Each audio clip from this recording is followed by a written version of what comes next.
speaker and relationship coach. I am based in Seattle, Washington, and my main purpose and goal in life is to help women overcome dating challenges and find lasting love. I've been happily married to Abigail, my dear wife, for 18 years, and we are blessed with four children. Four children. Yes, and my company is IRI Coaching, and you can find us in Seattle, Washington. Yes. Perfect. So take us right from the very beginning. But actually, before we do so, how does it feel to be married that long and to be raising beautiful children?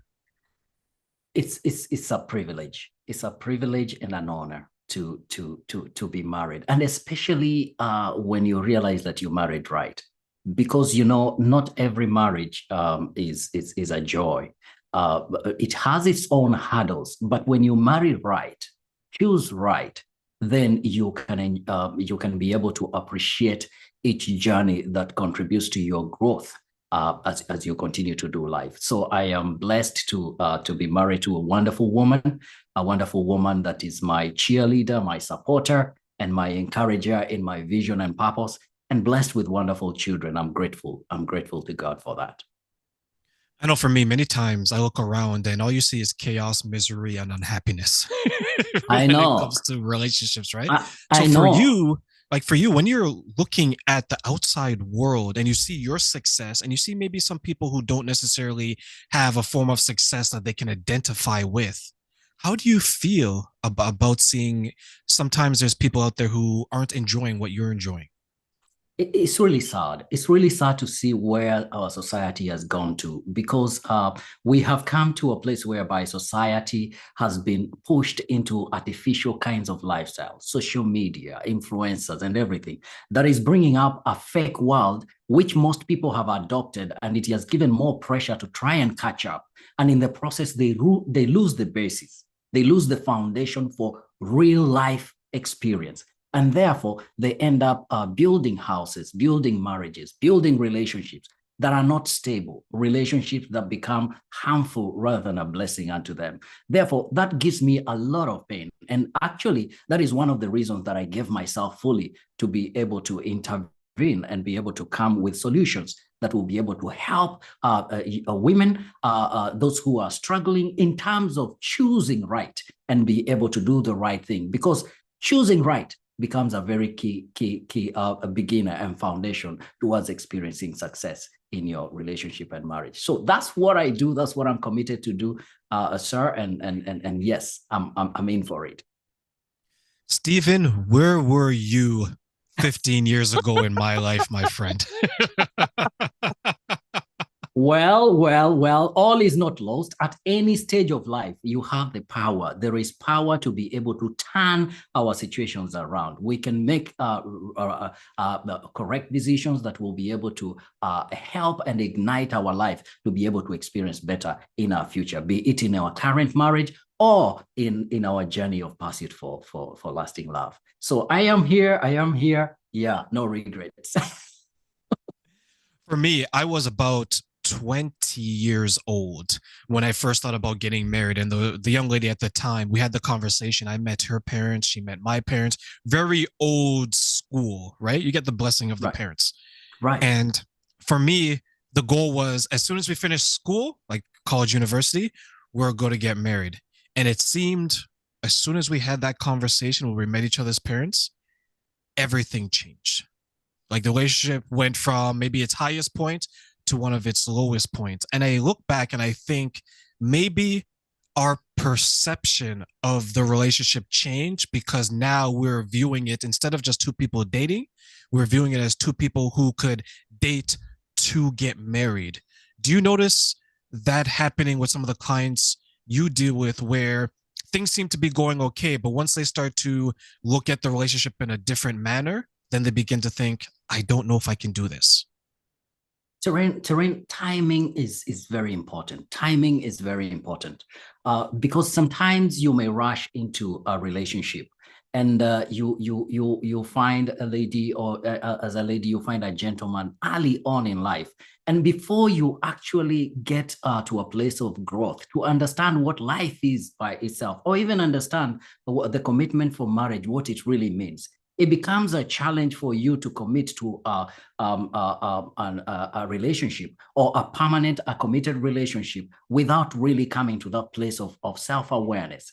Because, like for you, my understanding, based on what I'm hearing, is that you entered into a commitment and went on faster to make it even official, meeting even the parents. But later on, you came to discover you are people who are in different paths, coming to realize yourself, coming to discover yourself, and you realize you're no longer compatible. So it's important for people to take time and know themselves. And that's why in my program, in my desire and my purpose for helping women and even actually men, is to be able to help them have a clear identity of who they truly are. Because when you have a clarity and an identity of who you truly are, then it becomes easier to identify that which is compatible with you, including a partner. That's it. So what are some of the commonalities that maybe are impacting women to not see things as clearly as maybe they should? There is clarity about who they are, who they are in terms of their values. What do they stand for? In terms of their belief system, what do they believe? Because values and principles, once they are well crafted and you know what you stand for, then it becomes very easy for you to be able to stand and make a decision that will be able to inform you and empower you to be able to progress. Otherwise, when you don't have clarity around that identity, women have confusion. Some have fallen for men, basically just because of materials.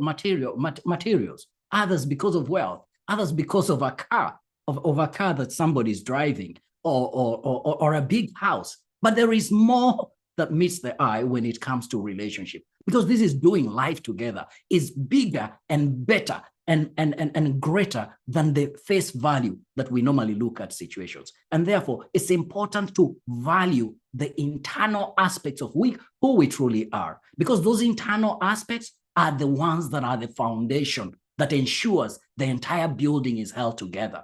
Is held together, Terrain. So would this be values that are, let's say, internal to the person? So I'll give you an example.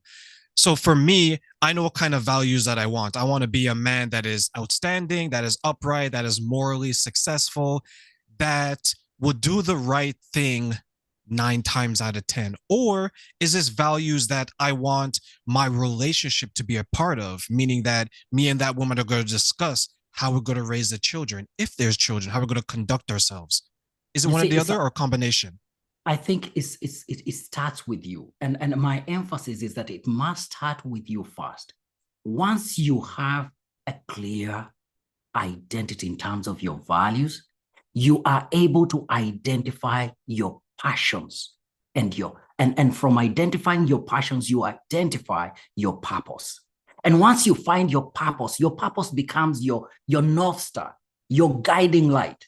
It makes everything that you do. It actually dictates every other engagement. It dictates where you go to.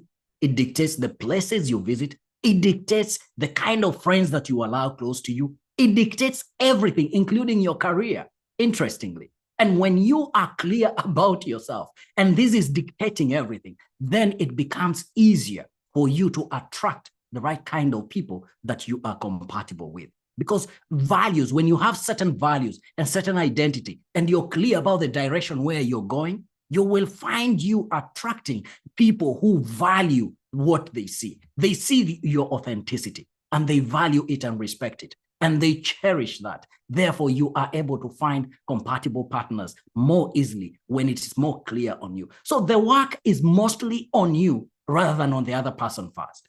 So once you have clarity on yourself, then it becomes more like easy to attract the right kind of person around you. And that makes it easier. That makes it life more easier in terms of even making a choice for a partner. I love that you clarify that, because I remember back maybe 6, 7 years ago, when I used to use dating apps, there was they would tell you basically what you mentioned, right? Their values. They would say that I want to have children. I want to raise them this way. This is what I can offer. I'm looking for a more traditional person. I'm looking for all these different things that are associated or are a way to express your values. And then I remember speaking to one of my friends, and I was watching an interview which coincides with this, and they're sharing things that now people are asking for. What are your political views? Are you a conservative or a Democrat? Right? Republican. What are your hobbies? Do you watch Joe Rogan, for example? Do you like Elon Musk? It seems to be more so these days about what are your labels and titles versus who you are, because you could be someone that votes a certain way, Democrat or Republican, but that doesn't define your values as a person, nor your values that you're going to bring to the relationship table. So for you, Stephen, you're in a unique um, situation, at least in my opinion, because men tend to listen to a lot of men when it comes to relationship, and women tend to listen to a lot of women. But you're directly in the trenches with these women. So, what are some of the things that maybe they're looking for that could better help the man to identify and be the type of man that they want to get these women? Uh, One of the other things that I really encourage women is, number one, to put more focus on themselves. You see, my program is called I Am Factor. The focus is on you, because most of the time we think about, oh, what I want or who I want, but give less importance on yourself. But I came to realize that when you put more focus on yourself in terms of clarity on who you are, number two, identifying your strengths and weaknesses, identifying areas that you thrive, and focus on harnessing that, building that. And number three, focusing on taking care of yourself, loving yourself. Because, Terrain, once you know yourself and you focus and identify the wealth, the values that you have within you that contribute to making a world a better place, you see, you can't help it but fall in love with yourself. And once you fall in love with yourself, you will value your sanity of mind, your peace of mind. You will value to take care of yourself. And taking care of yourself includes the three aspects that makes up who we are. That is our physical body, our mind, and our spirit. Our spirit. There is no way we can deny that humanity is composed of that three aspects. And therefore, ignoring one and putting emphasis on one, it makes us lose balance on life. And that's why things can really go haywire.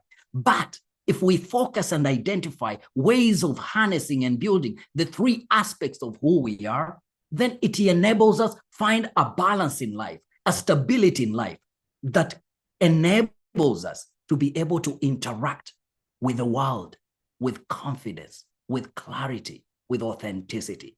And, once we are able to immerse ourselves in an environment, in our environment, in such a manner, life becomes very easy, because you walk like a person who is walking with his eyesight open in light rather than walking in darkness, looking for things you're not sure about. You will know what you need, you will understand what you want, and you will actually be able to identify that person that meets those needs. So a woman, if you want to position yourself in a place of attracting the right kind of a person that you desire for your life, focus on yourself. Because when you focus on yourself, then you build yourself and you harness yourself to make you like a very attractive jewel. When you do that, you become attractive. You will realize you'll be attracting the right kind of people effortlessly. What about the women out there who have suffered from past relationships and they've kind of lost themselves in it, and now they're in a process of rediscovering who they are and maybe clarifying what it is that they want post bad relationship. How would you help them? Number one, I've come to notice that women who have come through past relationships. Um, I was talking to one who had gone through a divorce recently, and and as we were talking, she said, "You see, I'm lost. I feel lost and afraid. I'm afraid of even moving forward." And you see, and that fear has made these women stuck. And there are many who are like that, in a situation whereby, because of their past trauma and experiences and disappointments, they have lost the confidence to be able to move forward. But this is what I tell them. There is this phenomena called the sunk cost fallacy that occurs when we continue to invest in a failing endeavor, even when the cost outweighs the benefit. Staying in such a state continues to accumulate losses on your part. And when this happens, you focus on the resources that you've lost, you wallow and cry over what you've lost, and you continue to incur losses in that state. And therefore, I tell my clients, and I communicate to my clients and tell them, continuing in this state of sorrow, it will continue to incur losses and it will not help you. Holding on to the past will not help you. It will continue to make you incur losses in your life. And therefore, to continue to hold on and stay in a state of wallowing, it is irrational. It will lead you to making irrational decisions and waste more resources on your part. Waste your energy, waste your time, and waste a lot on your part and miss out on life. If we continue to stay in a state of fear, what that is that we miss out on life itself. Therefore, I encourage each and every listener and each and every woman that you've gone through a past and you feel stuck and afraid to move on.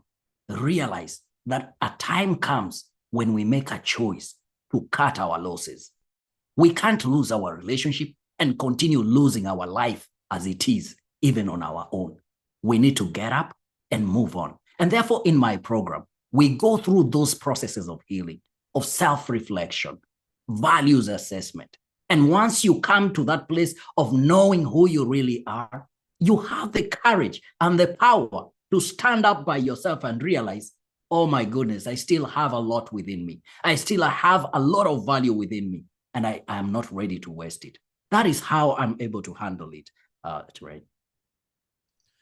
That's a fantastic point. And one thing I want to share is that when I speak to a lot of the women, because let's say this is 2024, let's say 6 years ago, 7 years ago, I must have been 5 or 6 people that got married, right? Fast forward in the last year or so, I know many of my female friends that they're either going through a separation or a divorce because people change, things change.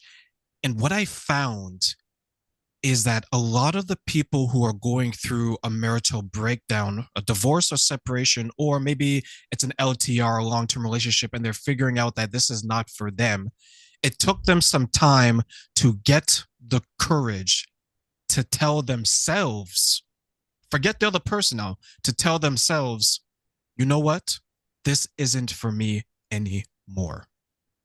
So when you mention your program, what are some of the first steps in identifying that they don't want to continue down the path that they're going, and two, that they truly need help? Because as you mentioned, you don't want them to live in fear anymore, and you don't want them to waste their lives any longer. So, Terrain, I will share a story of my experience that sounds like the same state that most of these women find themselves in. In my journey of pursuing excellence in coach training, way back, I had my own experience with the sunk cost fallacy, the one I shared with you. I registered for an online coach training school, hoping to gain valuable insights and skills. However, the first session with a coach or trainer alone was enough to tell me that this was wasted investment.